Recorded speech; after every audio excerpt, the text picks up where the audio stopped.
Good morning students. कैसे हैं आप लोग।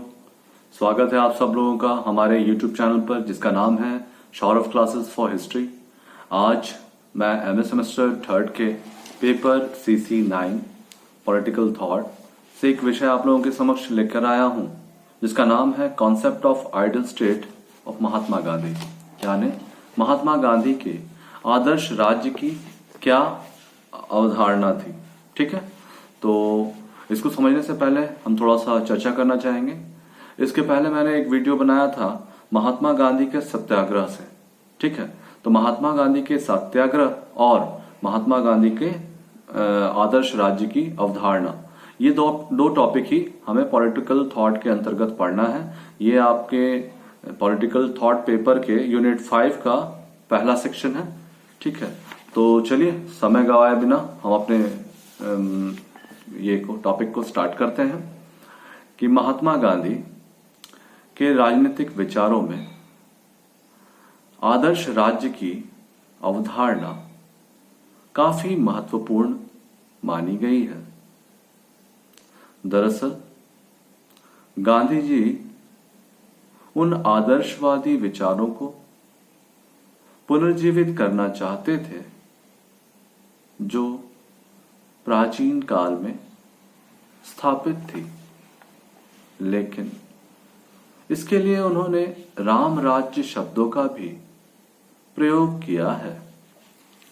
लेकिन कुछ आलोचकों ने गांधी जी के राम राज्य शब्द का भ्रामक अर्थ निकाल लिया है, क्योंकि राम राज्य का शाब्दिक अर्थ रामचंद्र जी का राज्य था। वस्तुतः राजा रामचंद्र के समय और आज की अवस्था और काल का एक लंबा भेद होने के कारण राम राज्य आज की स्थिति में व्यवहारिक नहीं हो सकता। गांधी जी भी इस बात से परिचित थे। उन्होंने राम राज्य शब्द का प्रयोग भावनावश आलंकारिक अर्थ में किया था, शाब्दिक अर्थ में नहीं। उनका राम राज्य की भांति हो, अर्थात वे चाहते थे कि उनके राम राज्य में जनता सुखी संपन्न हो। वैसा राम राज्य लाना चाहते थे जहां अहिंसा का प्रयोग हो, जहां हिंसा वर्जित हो और देश में प्रेम, सदाचार, इन भावनाओं को प्रदर्शित करना चाहते थे। इसलिए उन्होंने अलंकरण के लिए राम राज्य शब्द का प्रयोग किया, अर्थात आदर्श राज्य, आदर्श समाज। लेकिन कुछ आलोचकों ने इसकी आलोचना भी की है। दरअसल वे गांधी जी के राम राज्य शब्द का प्रयोग शाब्दिक अर्थ में करने लगे, जबकि उन्होंने भावनात्मक अर्थ में इस शब्द का प्रयोग किया था। ठीक है, इस संबंध में यह भी स्मरणीय रहना है कि गांधी जी भी प्लेटो के समान दो आदर्शों का वर्णन करते हैं। पहला पूर्ण आदर्श और दूसरा उप आदर्श। उनको पता था कि पूर्ण आदर्श की कल्पना वर्तमान राज्य में करना संभव नहीं है, लेकिन इसी कारण से उन्होंने पूर्ण राज्य के आदर्श को स्थापित नहीं करने का प्रयास किया। इसके स्थान पर उन्होंने व्यावहारिक दृष्टिकोण अपनाते हुए उप आदर्श की कल्पना की बात की। गांधी जी के आदर्श समाज या राज्य के रूपों को हम उप आदर्श भी कहेंगे। हम उनके उप आदर्श के सिद्धांतों को इस प्रकार से समझेंगे कि उनका जो उप आदर्श का पहला सिद्धांत था वह था अहिंसात्मक समाज। ठीक है, गांधी जी अपने आदर्श राज्य को अहिंसात्मक समाज के नाम से भी पुकारते हैं। गांधी जी इस आदर्श राज्य में राज संस्था का अस्तित्व स्वीकार करते हैं, जहां पुलिस, सेना, न्यायालय आदि शासन की बाध्यकारी सत्ताओं को भी मान्यता देते हैं। फिर भी यह अहिंसक समाज इस दृष्टि से है कि इनमें इन सत्ताओं का प्रयोग जनता को आतंकित करने और उत्पीड़ित करने के लिए नहीं, बल्कि उनकी सेवा करने के लिए किया जाएगा। इस आदर्श समाज में कभी कभी समाज विरोधी तत्व दबाव का प्रयोग करते हैं, जिनके विरुद्ध सत्याग्रह और अहिंसात्मक तरीके से उनका प्रतिरोध करने की बात गांधी जी बताते हैं। इसका दूसरा महत्वपूर्ण पहलू शासन का रूप उन्होंने लोकतांत्रिक माना। ठीक है, गांधी जी के आदर्श समाज में शासन का पूर्ण लोकतांत्रिक स्वरूप की कल्पना उन्होंने की थी। जनता को न केवल मत देने का अधिकार होगा, बल्कि जनता इस लोकतांत्रिक स्वरूप में सक्रिय रूप से शासन संचालन में भी भाग लेगी। शासन सत्ता सीमित होगी और सभी संभव रूपों में जनता के प्रति उत्तरदायी भी होगी। आदर्श राम राज्य की जो कल्पना गांधी जी के द्वारा की गई है, उसमें विकेंद्रीकरण की महत्ता को भी दर्शाया है उन्होंने। गांधी जी के आदर्श राज्य का प्रमुख लक्षण विकेंद्रीकरण भी बताया गया है। गांधी जी संपूर्ण भारत में प्राचीन ढंग के स्वतंत्र तथा स्वावलंबी ग्राम समाज की स्थापना करना चाहते थे, जिसका आधार ग्राम पंचायतें होंगी। विकेंद्रीकरण को अधिक सफल बनाने के लिए गांधी जी का सुझाव था कि ग्राम पंचायतों का निर्वाचन तो प्रत्यक्ष रूप से किया जाए, लेकिन गांव के ऊपर जो भी प्रशासनिक इकाइयां हों, जैसे कि प्रादेशिक सरकार, राष्ट्रीय सरकार आदि के विधान मंडलों का चुनाव अप्रत्यक्ष प्रणाली से किया जाए, जिससे सत्ता का समस्त केंद्र ग्राम पंचायतें ही बनी रहें। इस प्रकार की व्यवस्था से गांवों में स्वशासन और स्वावलंबन की भावना उत्पन्न होगी और ये वास्तविक अर्थ में स्वतंत्र हो गए। इस प्रकार से हम देखते हैं कि विकेंद्रीकरण की सत्ता को भी उन्होंने अपने आदर्श राज्य के लिए महत्वपूर्ण माना है। इसके अलावा आदर्श राज्य के लिए उन्होंने आर्थिक विकेंद्रीकरण के सुझाव भी बताए हैं। गांधी जी के आदर्श राज्य के अंतर्गत आर्थिक क्षेत्रों के भी विकेंद्रीकरण को अपनाने का उन्होंने सुझाव दिया है। विशाल तथा केंद्रीकृत उद्योग समाप्त कर दिए जाए और उनके स्थान पर कुटीर उद्योग धंधे चलाए जाए। उन मशीनों का तो प्रयोग किया जा सकेगा जो मनुष्य के लिए सुविधाजनक होती है, किंतु मशीनों के मानवीय श्रम के शोषण का साधन नहीं बनने दिया जाएगा। हर गांव अपनी आवश्यकताएं की वस्तुओं को स्वयं उत्पन्न करेगा और प्रत्येक व्यक्ति अपने उत्पादन के साधनों का स्वयं स्वामी होगा। इस प्रकार आर्थिक क्षेत्र में प्रतिस्पर्धा और शोषण का अंत की कल्पना गांधी जी द्वारा आर्थिक विकेंद्रीकरण की नीति को अपनाकर सुझाव दी गई। इसके अलावे एक और महत्वपूर्ण उनके सिद्धांत था कि नागरिक अधिकारों पर आधारित होगा हमारा राम राज्य या आदर्श राज्य। तो गांधी जी का राज्य स्वतंत्रता, समानता तथा अन्य नागरिक अधिकारों पर आधारित बताया। इस समाज में प्रत्येक व्यक्ति को अपने विचार अभिव्यक्त करने और समुदाय के निर्माण की स्वतंत्रता प्राप्त होगी। इस समाज के अंतर्गत जाति, धर्म, वर्ण, भाषा, लिंग आदि के भेदभाव के बिना सभी व्यक्तियों को समान सामाजिक और राजनीतिक अधिकार प्राप्त होंगे।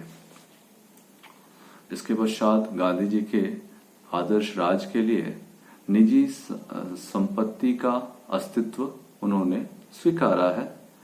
उनके आदर्श राज्य में निजी संपत्ति की प्रथा का अस्तित्व होगा, लेकिन संपत्ति के स्वामी अपनी संपत्ति का प्रयोग निजी स्वार्थ के लिए नहीं वरन समस्त समाज के कल्याण के लिए करेंगे, ऐसा सुझाव उन्होंने दिया है। वे यह समझकर कार्य करेंगे कि उनके पास जो संपत्ति है उसका वास्तविक स्वामी समाज ही है और समाज के द्वारा उन्हें इस संपत्ति का संरक्षक या ट्रस्टी नियुक्त किया गया है। अर्थात निजी संपत्ति की कल्पना तो उन्होंने अवश्य की है, लेकिन आमुख व्यक्ति जिसके पास वह निजी संपत्ति होगी वह उस संपत्ति का ट्रस्टी अथवा संरक्षक की भांति होगा। वह उस संपत्ति का प्रयोग अपने निजी कार्यों के लिए नहीं बल्कि समाज के उत्थान के कार्यों में लगाएगा। ऐसा विचार गांधी जी ने आदर्श राज्य में दिया है। और इस आदर्श राज्य में गांधी जी ने एक और महत्वपूर्ण सिद्धांत दिए हैं। उसके अंतर्गत प्रत्येक व्यक्ति को श्रम करना अनिवार्य होगा।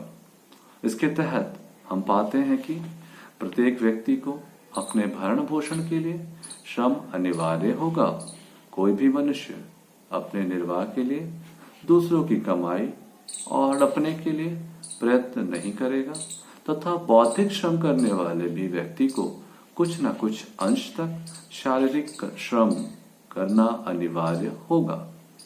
सभी व्यक्तियों के द्वारा शारीरिक श्रम किए जाने पर समाज में वास्तविक समानता स्थापित होगी।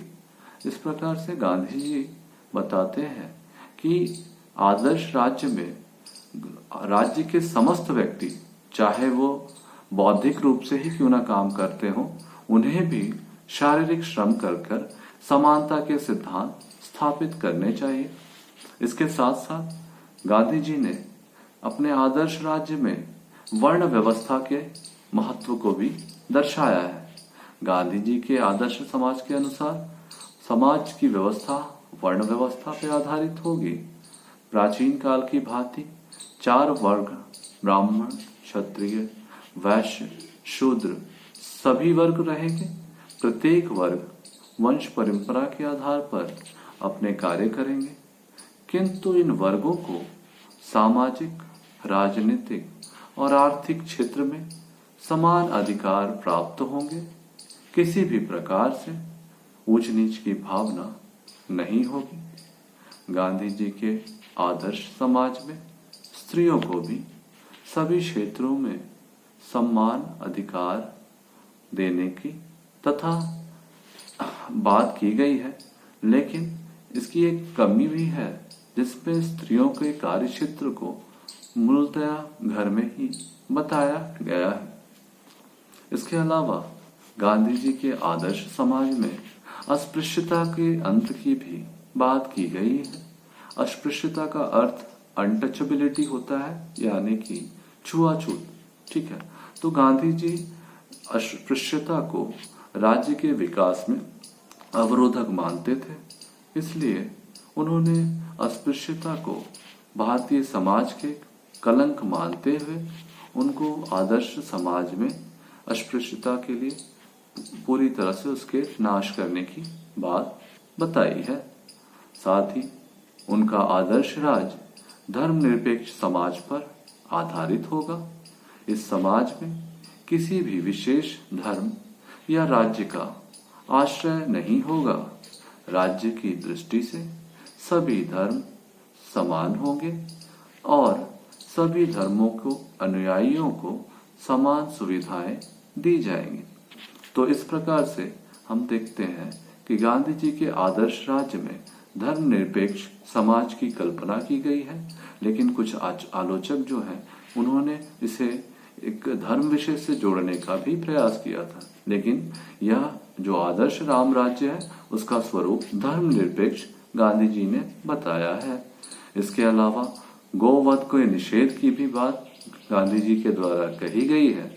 गांधी जी भारत जैसे राज्य में धार्मिक तथा आर्थिक दोनों ही दृष्टि से गाय की रक्षा को बहुत अधिक आवश्यक मानते थे। इसलिए उन्होंने अपने आदर्श समाज में गौ हत्या का निषेध किया है। साथ ही साथ उन्होंने मद निषेध की आवश्यकता भी बताई है। मद निषेध का तात्पर्य है शराब, अन्य नशीली और वस्तुओं का निषेध, उनके प्रयोग को वर्जित करना। तो गांधी जी का निश्चित विचार था कि मद और अन्य मादक पदार्थों का सेवन व्यक्तियों के चारित्रिक पतन का कारण होता है। अतः उनके आदर्श समाज में ना तो मादक वस्तुओं का उत्पादन होगा और ना ही उनकी बिक्री। इस प्रकार से उन्होंने मद निषेध की बात भी बताई है अपने आदर्श राज्य के लिए। साथ ही साथ निःशुल्क शिक्षा जो प्राथमिक स्तर पर होगी, वह प्रावधान उनके आदर्श राज्य की एक अन्य महत्वपूर्ण विशेषता मानी जाती है। गांधी जी के आदर्श समाज में गांव-गांव और मोहल्ले-मोहल्ले में बुनियादी ढंग की स्वावलंबी पाठशालाएं होंगी, जिसमें प्रत्येक व्यक्ति को कम से कम प्राथमिक शिक्षा निःशुल्क प्रदान की जाएगी। यह उनका सुझाव था कि निःशुल्क शिक्षा प्राथमिक कक्षाओं के लिए प्रत्येक व्यक्ति को प्रदान करना इस आदर्श राज्य या समाज का मुख्य उत्तरदायित्व होगा। साथ ही साथ गांधी जी का एक और महत्वपूर्ण विचार था कि अंतर्राष्ट्रीय क्षेत्र में शांति प्रियता, ठीक है, गांधी जी वसुदैव कुटुंबकम की धारणा में विश्वास करते थे। इस कारण उनका आदर्श राज्य अंतर्राष्ट्रीय क्षेत्र में राज्य के साथ मैत्री, सद्भाव और सहयोग के आधार पर संबंध स्थापित करेगा। कहने का तात्पर्य यह है कि गांधी जी जो आदर्श राज्य की कल्पना करते थे, उस आदर्श राज्य में कई विशेषताएं हम देख सकते हैं। उनका जो आदर्श राज्य था वह मूलतः अहिंसात्मक समाज होगा। वह शासन का जो उसका स्वरूप होगा वो लोकतांत्रिक उन्होंने बताया है। साथ ही साथ सत्ता के विकेंद्रीकरण और आर्थिक क्षेत्र में भी विकेंद्रीकरण का सुझाव उन्होंने प्रस्तुत किया है। नागरिक अधिकारों पर आधारित उनके आदर्श राज्य की कल्पना की गई है। निजी संपत्ति के अस्तित्व की कल्पना तो अवश्य की गई है, लेकिन इसका स्वरूप थोड़ा अलग है। यह निजी संपत्ति के जो स्वामी होंगे वह उसके संरक्षक और ट्रस्टी के रूप में समाज के लिए कार्य करेंगे। वे उस निजी संपत्ति की अपने निजी स्वार्थों की पूर्ति के लिए उसका प्रयोग नहीं करेंगे। इसके अलावा उन्होंने प्रत्येक व्यक्ति के लिए श्रम को अपने आदर्श समाज के लिए एक महत्वपूर्ण तत्व बताया है। साथ ही साथ उन्होंने वर्ण व्यवस्था के अस्तित्व को तो स्वीकार किया है कि वर्ण व्यवस्था प्राचीन कालीन वर्ण व्यवस्था की तरह ही हो और उसमें भी सभी वर्ण अपने वर्ण के अनुसार कार्यों को संचालित करें।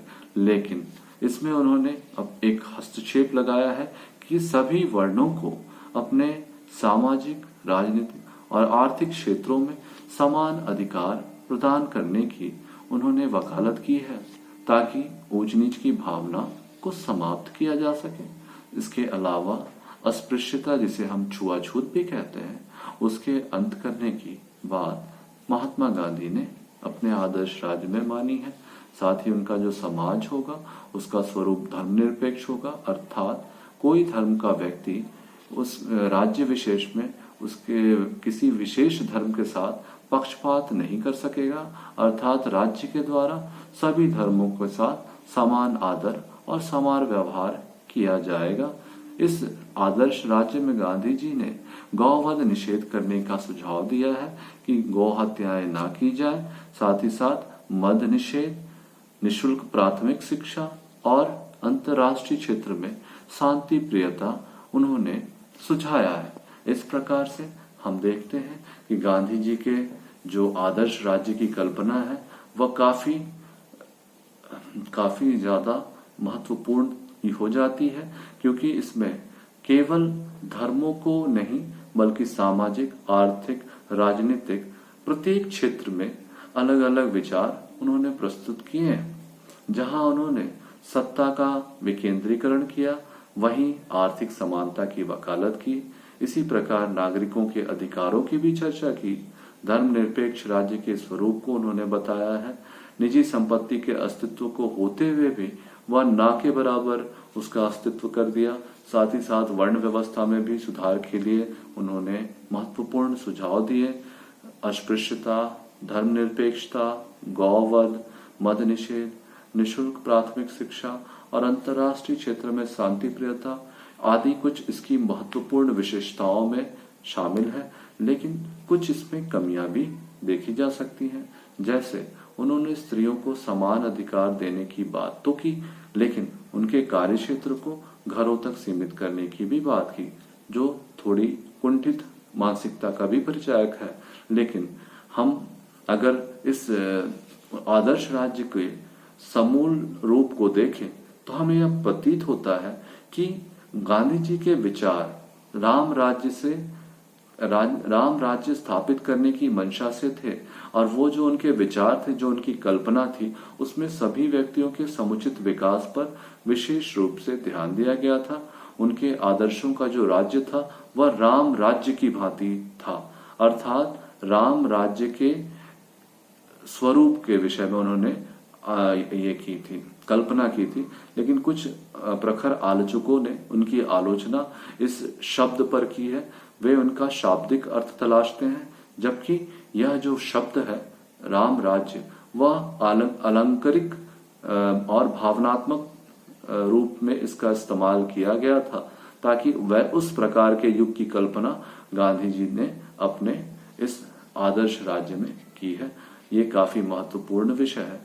तो हम इस प्रकार से जो देखते हैं कि जो हमारा यह जो विषय है, इसका यह आउटकम निकलकर सामने आता है कि गांधी जी का राम राज्य की जो अवधारणा है, वह अवधारणा काफी ज्यादा प्रासंगिक मानी जा सकती है, क्योंकि इस अवधारणा के अंतर्गत आदर्श राज्य के क्या स्वरूप हो, क्या उनकी उपयोगिता हो और कैसे उनका संचालन हो, इन सभी महत्वों पर अनेक रूप से प्रकाश डाला गया है। और लोगों को जागृत करने के लिए एवं लोगों को एक दूसरे के साथ समन्वय बैठाकर शासन करने और जन सहभागिता को बढ़ाने का पूरा प्रयास इस गांधी जी के आदर्श ग्राम राज्य में बताया गया है, आदर्श राज्य में बताया गया है। इसमें ग्राम स्वराज की भी कल्पना की गई है, साथ ही साथ एक उचित संदेश भी दिया गया है। आज के लिए बस इतना ही। धन्यवाद।